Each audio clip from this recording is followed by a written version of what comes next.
Welcome to the ultimate throwdown of 2025, folks. Nintendo Switch 2 versus Steam Deck OLED. It's not going to be just button mashing here. We're diving deep into silicon, pixels, and Joy-Cons that may or may not drift into sadness. This is a showdown between two titans of portable gaming, Nintendo's creative powerhouse and Valve's PC gaming juggernaut. Both are sleek, both are sexy, but only one can dominate your backpack this year. So grab your snacks, press that like button, comment your champ below, and of course, don't forget to hit that subscribe button for more spicy showdowns like this. Display and visual fidelity, OLED glory versus LCD growth spurt. When it comes to screen time, the Steam Deck OLED clearly says, "I'm the prettiest handheld in the room."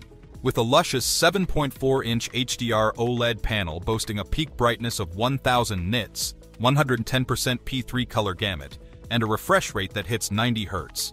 The deck's display is nothing short of a pixelated dream. Toss in that less than 0.1 millisecond response time and deep contrast ratio over 1 million is to 1, and suddenly watching paint dry could be immersive.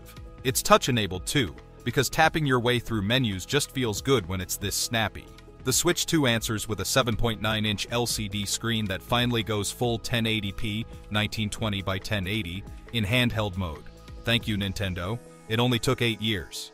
Yes, we're all sobbing over the loss of OLED from the last model, but this panel does come with HDR10 and variable refresh rate, VRR, up to 120 Hz. That means it could run games at higher FPS with buttery smooth visuals, if the devs get on board. It's wider, brighter, and cleaner than past Switch screens, but OLED still wins this round on pure eye candy appeal. Power under the hood, AMD APU versus NVIDIA mystery chip. Here's where things heat up faster than a gaming laptop in July. The Steam Deck OLED is proudly running a 6nm AMD APU, packing a Zen 2 quad-core CPU, 4 cores, 8 threads clocked at 2.4 to 3.5 GHz, alongside 8 RDNA 2 GPU compute units humming at 1.6 GHz.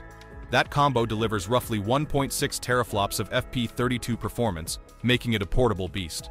It's efficient too, drawing only 4 to 15 watts depending on the task. Whether you're emulating GameCube or diving into Elden Ring, the Steam Deck feels more like a laptop that hit the gym. The Nintendo Switch 2, on the other hand, went the mysterious route, revealing only that it's powered by a custom NVIDIA processor. That could mean anything from a modified Tegra Orin chip to a new generation DLSS-enabled monster.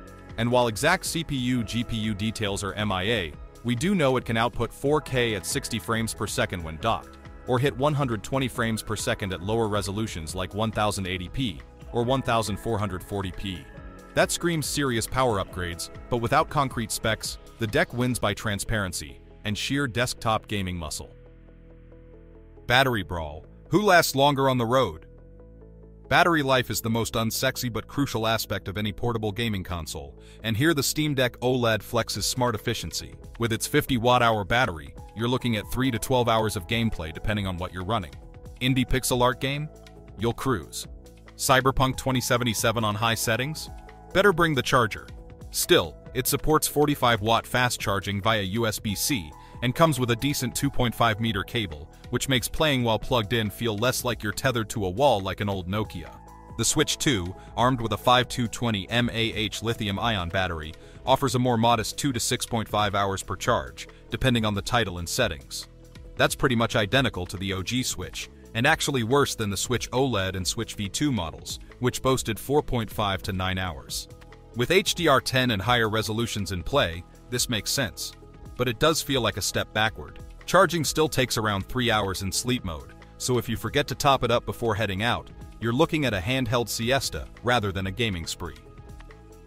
Design and portability, CHONK versus sleek. Valve's Steam Deck OLED is unapologetically a CHONK. At 298mm by 117mm by 49mm and 640 grams, it's built like a mini spaceship that just happens to run Baldur's Gate 3. The added weight and girth actually work in its favor if you're into larger grips and more breathing room between inputs. With analog sticks that feature capacitive touch, pressure-sensitive trackpads with haptics, and assignable grip buttons, it feels like it was designed for serious gamers who like options and finger gymnastics.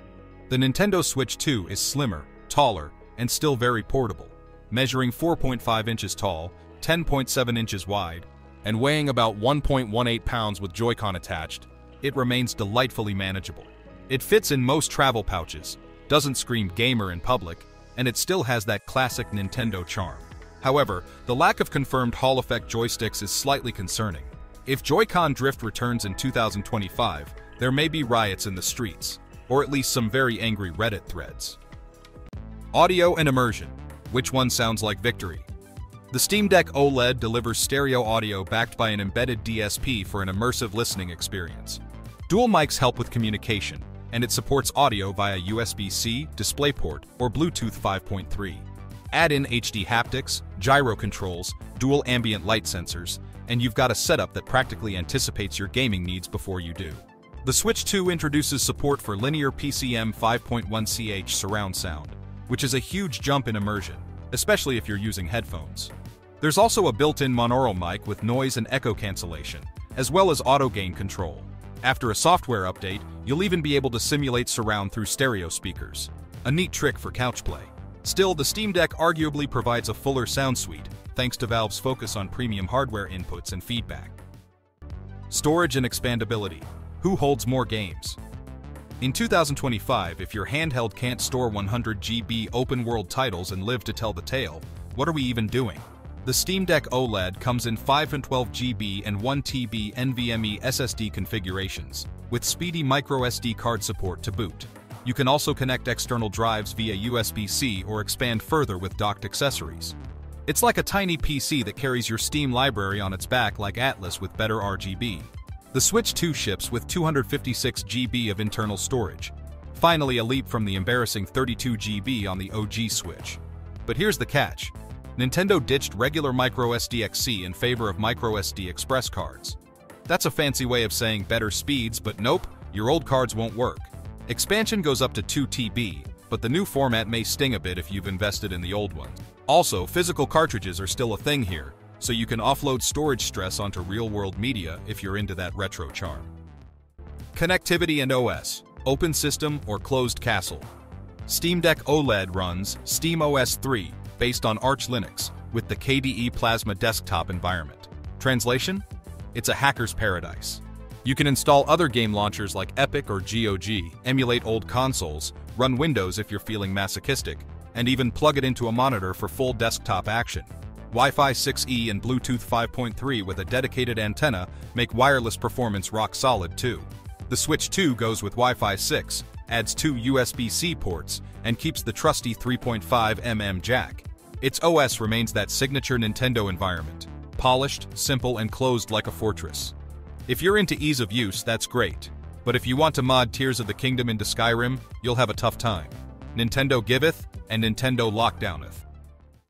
The game library, indies, ports, or exclusives galore? Steam Deck OLED has the entire PC gaming ecosystem at its fingertips.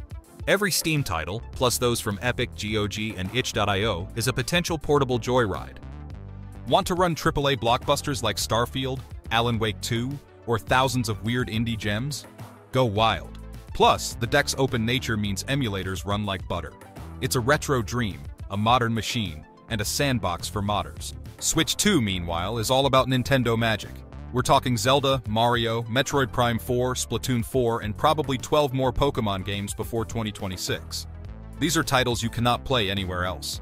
That alone might be enough to tip the scales for fans of couch co-op or stylized platformers. The Switch 2's third-party support has grown significantly too. Expect ports of major titles, albeit usually with performance compromises. Conclusion. Who wins this handheld war in 2025? So here we are. Steam Deck OLED, the ultimate portable PC that moonlights as a living room console, versus Nintendo Switch 2, the fresh and flexible evolution of Nintendo's beloved handheld. One is a powerhouse of freedom, customization, and raw gaming might. The other is a gateway to some of the most iconic, whimsical, and polished exclusives ever created. The truth? It comes down to what kind of gamer you are. Drop your verdict in the comments, smash that like button if you're Team Deck or Team Switch, and subscribe for more gaming face-offs that keep your inner nerd fed and thriving.